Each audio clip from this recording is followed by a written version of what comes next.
Adik-adik sekalian, kalian mau sukses, muliakan orang tuamu.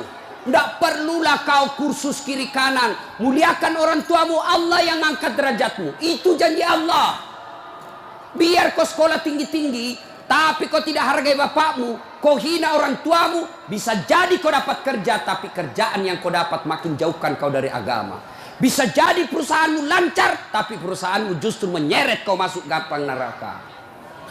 Ada orang tidak cerdas, tidak terlalu berkualitas dirinya, tapi dia muliakan orang tuanya, Allah angkat derajatnya. Maka adik-adik, muliakan orang tua, enak hidupmu. Itu tadi model anak sekolah. Kalau kita model yang sudah punya istri, bagaimana modelnya Ustadz durhakanya? Takut sama istrinya. Dapat rezeki, suaminya bilang, Bu, sudah lama kasihan ini nomor antrinya bapak, mau haji tidak dapat-dapat, ini ada kasihan duit, bagaimana kalau kita kasih umroh dulu ibu, bapak kita kasih umroh dulu di kampung. Apa langsung dia bilang istrinya, apa? Bapakmu terus. Apa? Mamamu terus. Langsung dia bilang suaminya, sudah mipalek, terserah kau. Ada begitu di sini? Ada. Beleng-beleng. Apa kamu takut sama istrimu? Nawamu semua dia kau ambil semua. Jangan takut sama istri, Pak. Bapak tidak bakal bahagia dalam hidupmu kalau kau lebih takut sama istrimu untuk membahagiakan orang tuamu. Nah. Makanya hidupmu susah dalam rumah tangga. Kenapa? Istrimu kurang ngajar sama ibumu. Maka bilang sama istrimu, jangan coba-coba sakiti perasaan ibu saya. Kalau kau lukai perasaan ibu saya bawa kau ke pengadilan agama, saya ceraikan kau baik-baik.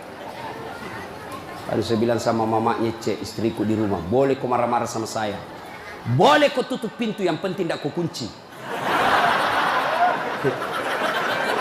Boleh kau lempar kepalaku, yang penting tidak kena. Satu yang tidak boleh, jangan kau pernah hina orang tuaku. Begitu kau hina orang tuaku, wabillahi taufiq wal hidayah, keluar. Begitu dek. Ada di sini takut sama istri? Jangan, Pak. Itu yang membuat ibu juga kalau mau bahagia rumah tanggamu, muliakan mertuamu. Datang mertuamu dari kampung, dari Sulawesi Selatan, hormati. Jangan baru duduk mertua dia bilang, kapan ki pulang, Mak? Bawa dia, kasihan itu orang tua kalau dari kampung, naik dari Parepare, turun di pelabuhan barang, bawa ayam 3 ekor, lepas di terminal 1, nah kejar lagi tuh, bawa pisang, bawa beras, bawa semua dia bawa, kasihan. Padahal anaknya sudah ada kerjanya di papan, dia bawakan itu. Begitu cintanya orang tua kepada anak. Jadi wajar kalau ibu bapak kurang ajar, tidak akan mendapat berkah dalam hidup. Muliakan orang tua ya. Kalau ada yang tanya-tanya, kenapa hidupku susah selama ini? Tidak usah tanya jalan lain. Durhaka sama orang tua. Orang tuaku sudah meninggal, Ustaz. Cara berbuat baiknya. 1, doakan. Allahumma gfirli wali walidayya warhamhuma kama rabbayani. Saya heran lihat-lihat kita. Kalau tangannya ulama kita cium bagus. Bagus. Tapi pernahkah Bapak perlakukan tangannya ibu seperti itu? Pernahkah Bapak perlakukan tangannya orang tua? Saya orang lain. Belum tentu saya doakan Bapak ikhlas. Doakan saya Ustadz, saya doakan, tapi belum tentu saya ikhlas. Kenapa? Saya belum tahu Bapak. Tapi kalau orang tuamu yang doakan kamu, pasti ikhlas. Saya tadi kesini ibu saya telepon. Mak, telo doa nggak mau kak mak? Woi, wali doa aku nak. Saya tidak doakan diriku. Kau selalu ku doakan karena kau selalu jalan. Itu ibu. Kalau suami bu, jangan sampai ibu juga berdosa kepada orang tua gara-gara suami. Jangan sampai bapak-bapak berdosa hanya karena istri. Jangan sampai kalian yang masih kecil durhaka sama orang tuamu, maka hidupmu bakal susah. Muliakan orang tua. Doakan, Allahumma gfirli wali walidayya warhamhuma kama rabbayani shaghira. Sudah itu doa lagi, ya Allah ampuni dosanya orang tuaku kalau sudah meninggal. Terima amalnya, lipat gandakan kebaikannya, lapangkan alam kuburnya. Sudah itu saja. Ada rezeki, sedekah. Ada rezeki, sedekahkan. Saya mau terang kuburnya orang tuaku, perbaiki sound sistemnya masjid. Terang itu kuburnya. Saya mau terang kuburnya orang tuaku, kirim pembeli lampu, kasih tahu panitia masjid. Mulai bulan depan saya yang bayar itu masjid lampunya. Jangan ambil uang celengan. Terang itu kuburnya orang tua. Dan demi Allah, tidak ada orang bangkrut gara-gara rajin sedekah. Ada yang bangkrut gara-gara sedekah? Mana buktinya? Makin sedekah makin kaya. Rahmat Mas'ud. Coba lihat. Orang datang itu, bos, membayar ke bos. Bos, baju sekolah bos. Bos, istriku melahirkan. Bos, terbakar anuku. Bantu. Tapi mana ada yang bangkrut kalau rajin sedekah? Tidak ada, Pak. Kenapa Bapak Ibu miskin? Kalau selalu minta-minta. Berhenti minta-minta, Allah kasih kau kaya. Sedekah. Saya tidak bisa sedekah dengan duit. Sedekah kau dengan tenagamu. Saya tidak bisa sedekah banyak-banyak. Sedekah dengan apa? Lihat itu masjid. Oh, sudah kotor anunya. Apa namanya itu? Kudungnya. Putih bukan, coklat bukan, hitam bukan. Kak diam nih. Sudah, bawa masjid satu kudung. Itu sedekah. Oh, masjid antara masjid dengan toilet jauh. Sedekah dengan sandal swallow. Nah, curi orang, tidak ada urusan. Itu sedekah. Kita lihat karpet, sudah jelek, sedekah dengan karpet. Insyaallah banyak pahala. Hari Jumat kita kirim air botol gelas ke sana. Air gelas ke sana, orang minum, itu sedekah. Saya cuma bisa nasi bungkus 10 saya sumbang hari Jumat, itu sedekah. Allah tidak lihat banyaknya, yang penting ikhlas banyak daripada sedikit tidak ikhlas. Sedekah. Serius. Sudah sedikit tidak ikhlas lagi. Mending banyak ikhlas. Iya toh? Panasnya di. Nggak bisa konsentrasi sejenak. Lewat-lewat ketawa itu Kak Bos. Nah, ibu bapak, salah satu sunnah yang dianjurkan Nabi sholat jamaah. Nabi kumpul-kumpul sama sahabat. Ya, tidak apa-apa, tidak apa-apa. Tidak usah kasih, tidak apa-apa Pak. Sedikit lagi, 5 menit lagi. Menunggu orang masjid takwa. Ya, Nabi, saudara-saudara sekalian, kalian yang tetangga dengan masjid wajib datang berjamaah. Bertanya sahabat, mana tetangga masjid ya Rasul? Kanan masjid 40 rumah. Depan masjid 40 rumah. Belakang masjid 40 rumah. Belakang masjid 40 rumah. Itu tetangga masjid. Bubar. Tiba-tiba datang tunanetra. Tahu tunanetra? Tidak melihat. Ya Rasulullah, bagaimana saya? Oh, kau lain karena kau tidak melihat. Pulang ini. Boleh kau sholat di rumahmu karena kau tidak melihat. Pulang. Belum jauh dipanggil kembali Nabi. Ya fulan, tan. Sini kau dulu. Kenapa? Kau dengar azan di masjid. Saya dengar ya Rasul. Kalau begitu kau wajib datang berjamaah di masjid. Zaman Nabi, tunanetra wajib berjamaah karena dia dengar azan di masjid. Kalau ini hadis diterapkan Pak, penuh ini masjid jamaah. Kenapa? Kalau azan di menara sampai di ujung-ujung rumah dia dengar. Dan alhamdulillah masjid selalu ramai jamaahnya Pak.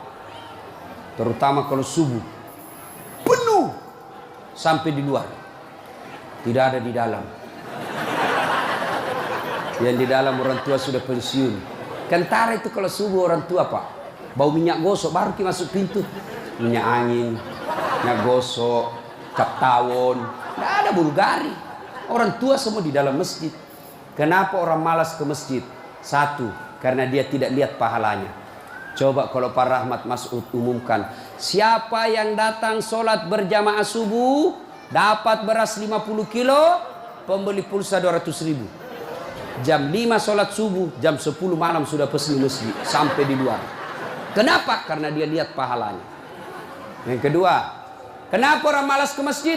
Karena dia tidak tahu pahalanya. Dengar bapak-bapak ini, terutama kita yang sudah muka-muka sakaratil maut ini, yang sudah tua ya. Rajin-rajin ke masjid Pak. Berdoa mudah-mudahan Bapak lagi sujud ajal menjemput.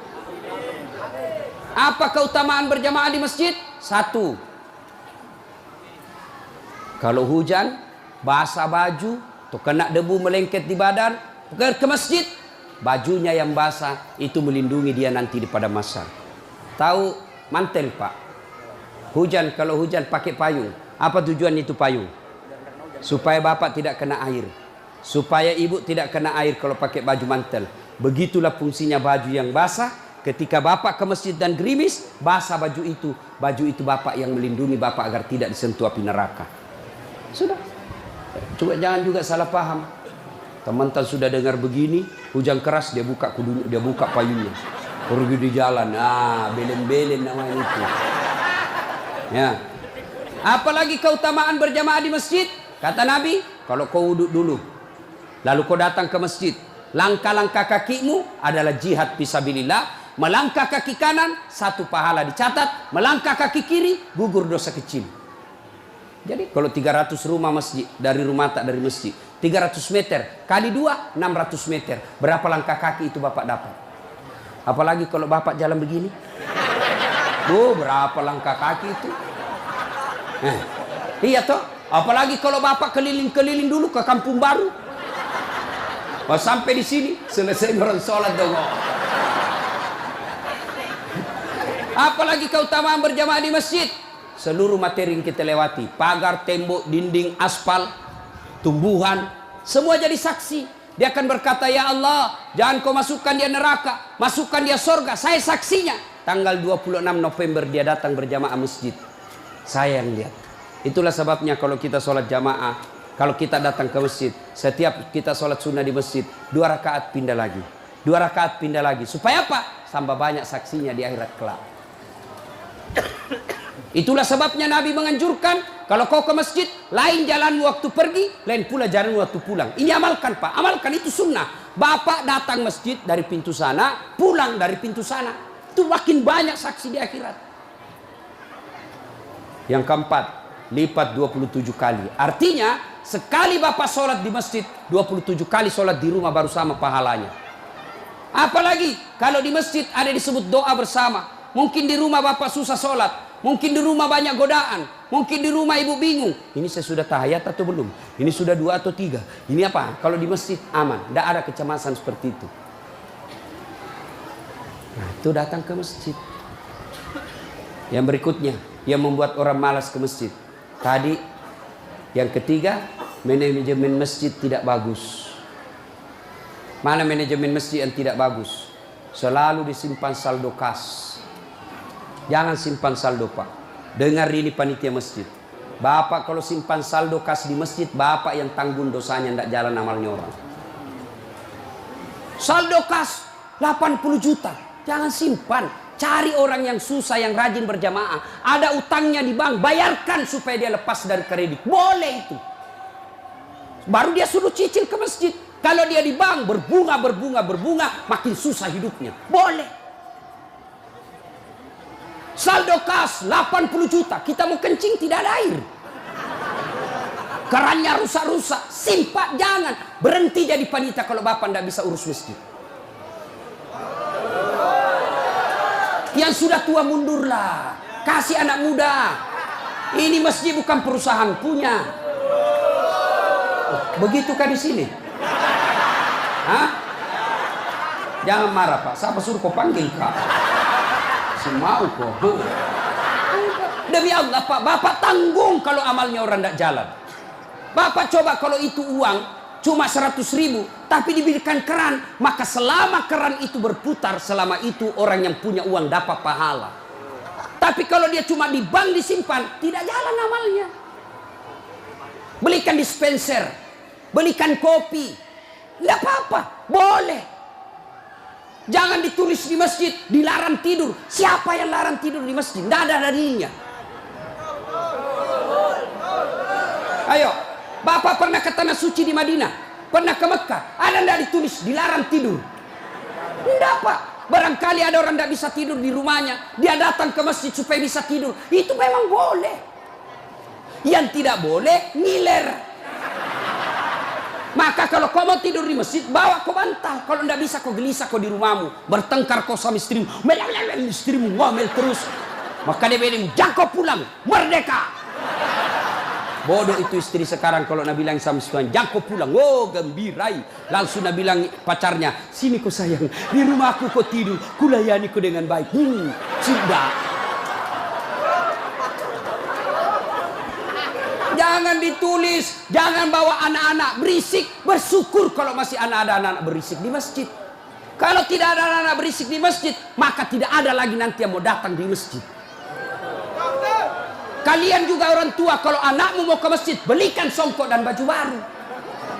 Anaknya mau pergi, Pak, mau pergi masjid, belikan nggak songkok? Apa dia bilang? Itu nak, songkok na nenek nu kau pakai. Anaknya nomor 7, songkok na nenek na nomor 10. Tak buas si songkok nama buas si. Berteriak ni temannya, Pak Doja, Pak Doja, Pak Doja. Tidak mau ya nak tak pergi masjid. Hei. Ini masjid ini, sound systemnya tidak bagus. Kasih bagus. Ini saya kasih tahu Ki, tanya itu ahli tentang AC. Itu kalau ada AC besar begini, 2, dingin mini masjid. Tambah lagi itu. Tapi apa yang kasih panas? Karena Bapak pakai kipas. Itu kipas dengan AC, ibarat air dengan minyak. Tidak bisa dia menyatu. Kenapa? Itu AC ruangan harus tertutup. Kalau kipas tidak boleh tertutup. Kalau tertutup itu kipas, maka makin panas orang di dalam. Kenapa? Karena itu kipas perlu sirkulasi udara, perlu angin keluar masuk. Kalau tidak keluar masuk angin, maka angin yang ada itu saja nah putar terus, akhirnya jadi panas. Apalagi kalau ada yang bau keteknya di dalam. Bah! Pede masesano, kege mak badaram mangi, mak bau lasuna mansedinya. Itu mi pentingnya anak muda jadi pengurus masjid. Karena kalian kalau sudah tua tidak ada lu tahu. Kau juga anak muda, muliakan orang tua. Tempatkan di mana itu orang tua, tempatkan sebagai penasehat masjid. Jangan masjid dikira dia punya. Ini lembaga umat yang punya. Kasih karpet yang bagus. Ada saldo kas, jangan simpan Pak, Bapak berdosa. Tidak jalan amalnya orang. Apalagi membuat orang malas ke masjid. Apa? Kadang-kala apa? Sound sistemnya jelek. Begitu kita takbir Allahu Akbar, langsung story.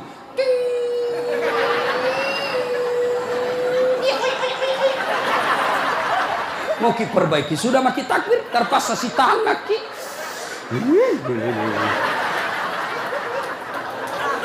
Apalagi membuat orang malas ke masjid. Apa?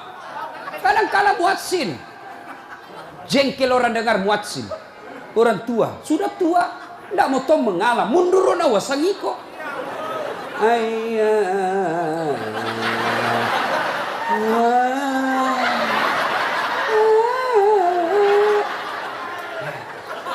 Namun ada iya siro tomato, iya siro. Coba. Iya. Apalah yang membuat orang malas ke masjid? Kadang-kala penceramah. Kita di rumah sudah bertengkar istri. Di kantor mumet pikiran. Kita datanglah ke masjid dengar ceramah. Mudah-mudahan kita dapat pencerahan. Ini bukan pencerahan, nak kasih takut kita terus. Dibakar pantatmu. Ditusuk. Udah bilang tak boleh.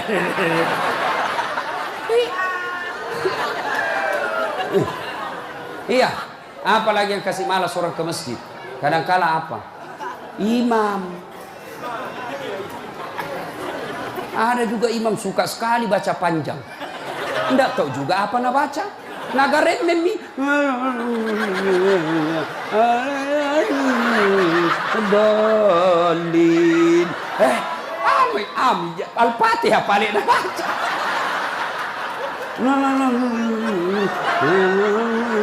Dalin. Malam petoni tidak jelas. Makanya kata Nabi, kalau kau jadi imam, dengar ini Pak Imam. 1, baca kau yang ringkas. Kenapa? Karena jamaah kita di belakang macam-macam. Ada yang sudah tua tidak bisa lama berdiri. Ada anak muda yang baru datang, tidak senang yang lama-lama. Pulang di masjid, enak sembahyang di masjid. Ampun Ma Ustaz. Kenapa? Dia bilang itu mesti aliran sesat. Kenapa aliran sesat? Dia bilang sembahyang subuh 3 rakaat. Bukan 3 rakaat, sujud tilawah nama itu dong. Makanya tuh imam sebelum kau takbir jelaskan dulu jamaahmu. Adik-adik, ini kita sujud tilawah. Sunnah malam Jumat membaca surah As-Sajdah. Pada rakaat kesekian kita harus sujud. Nah, ini bukan 3 rakaat tapi karena Allah perintah ayat itu dibaca sujud. Jelaskan. Yang sulit, wih, aliran apa ini? Kenapa 3 rakaat? Enggak, kau yang dongo.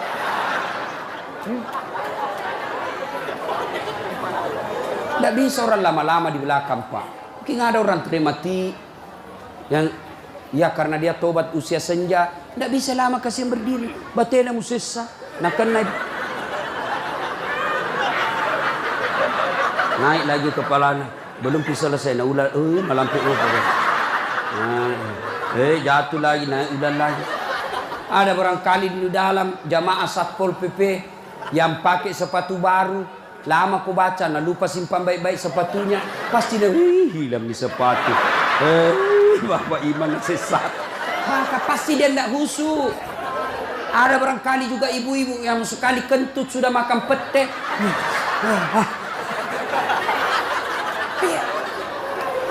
Ya.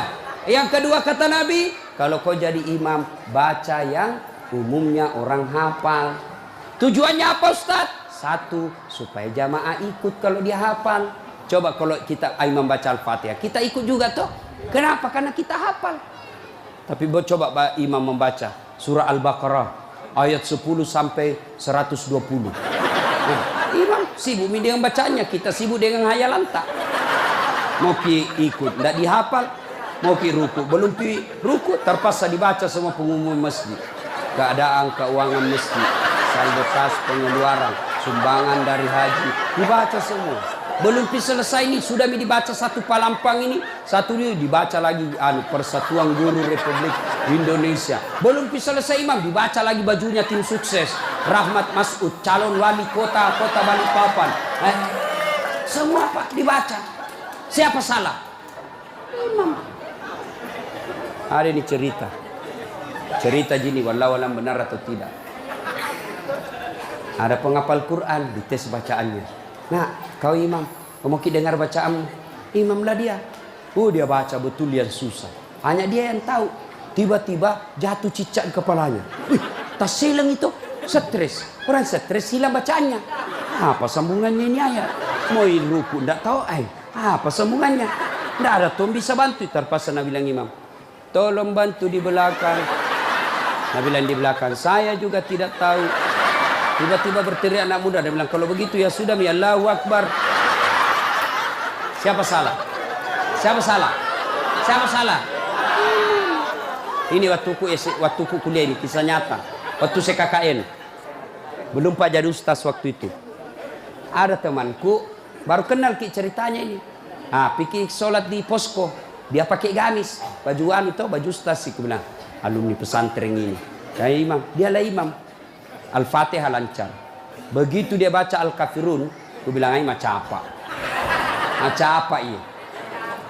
Wala antum abiduna ma a'bud, wala ana abidum ma abattum, wala antum abiduna ma a'bud, wala ana abidum ma, wala antum abid, wala ana.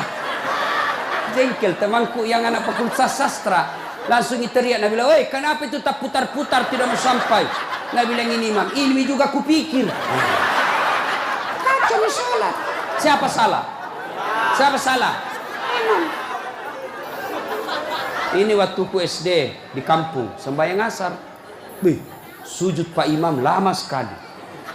Apa ini imam lama sekali sujud? Tiba-tiba ada temanku nangkat kepalanya, sembahyang asar tuh. Dan tidak ada imam. Ternyata imam keluar dari pintu samping. Kacau sholat bubar, tidak ada imam. Selesai sholat ditanya, Pak Imam, kenapa kau tinggalkan saf? Nabi bilang, kentut kanan. Pak Imam, lain kali kalau Bapak Imam kentut, kasih bangun dulu supaya dilihat kau pergi. Nabi bilang, ku sengaja nak, karena malu kau lihat. Kacau sholat. Siapa salah? Siapa salah? Imam. Makanya agama mengajarkan dalam fikih sholat jamaah, hati-hati milih imam. Makmum siapa saja boleh jadi makmum. Mulai orang gila sampai orang sadar boleh jadi makmum. Mulai orang dewasa sampai belum balik boleh jadi makmum. Mulai orang cerdas sampai orang blow on boleh jadi makmum. Imam tidak boleh. Hati-hati. Kenapa? Salah imam, kacau sapu. Maka hati-hati. Kalau salah imam, bubar jamaah. 2020 yang akan datang, Balikpapan akan milih imam. Wali kota. Kalau kau salah milih wali kota, sengsara hidupmu. Mengerti maksudku? Mengerti itu? Siapa yang panggil kak? Hah? Ada juga calon wali kota datangkan artis. Tahu pernah mama ustad. Kalau artis nak datangkan kibu, terancam kibu. Datang itu artis, kelihatan dadanya, kelihatan pahanya, nak goyang di depannya suami tak. Enggak juga nak kasih lihat kipahanya pak, nak kasih lihat saja. Dia tu apa keteni-teni kipah. Enggak nak kasih pegang, dikasih lihat saja. Cancing-cing. Ada itu Pak Haji menontonnya. Coba kalau ustaz nih, kita dah tahu ini salat jamaah. Itu enaknya kalau calon pemimpin, pemimpin kita yang juga calon pemimpin dekat dengan ulama. Jangan kau musuhi ulama. Yang penting jangan jadi manusia jarum apa itu? Jisamsu. Tahu jisamsu? Janji manis nyatanya palsu. Insya Allah Pak Rahmat tidak begitu. Perlu ini perlu. Nah, dia tanya, Ustadz bagaimana kalau perempuan? Boleh ibu perempuan ke masjid, tapi tidak dianjurkan. Tapi kalau mau ke masjid, jangan dilarang kata Nabi. Kenapa perempuan dulu tidak dianjurkan ke masjid? Karena dulu tidak aman. Kalau pergi sendiri diculik dan diperkosa dulu. Sekarang di Manggar aman. Siapa mau culik apalagi kalau ibu sudah 60 tahun. Siapa mau culik ibu, bikin susah. Ada remaja. Ini ustadz yang ceramah. Tidak pernah saya pondok pak. Tidak pernah saya sekolah pondok. SD sekolah umum, SMP sekolah umum, SMA sekolah umum, sarjana sekolah umum, S2 sekolah umum, S3 sekolah umum. Di mana saya belajar agama? Datang ke masjid. Saya kalau Ramadan dulu zaman SMP dan SMA, saya sudah bermalam di masjid. Waktu itu belum saya tahu apa itu itikaf. Tapi ternyata itulah itikaf, tinggal di masjid. Apa kerjaku? Kalau sudah jam 2 teriaklah saya di masjid. Sahur, sahur, sahur. Kalau ada lebih kue bawa sedikit ke masjid. Kita mau juga buka puasa, mau makan sahur di sini. Cuma ada dulu imam di kampungku aneh-aneh pak. Berteriak ini bilang, jangan pak, jangan pak. Orang kaget semua, siapa yang pukul Pak Doja? Oh lari semua orang ke masjid. Jangan pak. Ternyata jam 4. Kacau orang. Sudah itu ditegur, jangan bilang jangan pak. Kaget karena Pak Doja tidak tahu. Nah bilang lagi, sahur, sahur. Sudah jam 3 lewat 60 menit. Cocok tahu aja gampang. Ayo, ibu bapak, saudara-saudara sekalian, kita juga jamaah ada aturannya. Sudah ya? Nah, karena sudah waktu dari tadi saya tunggu, alhamdulillah. Kalau masih mau dengar ceramah, kita pergi rame-rame ke Masjid Taqwa.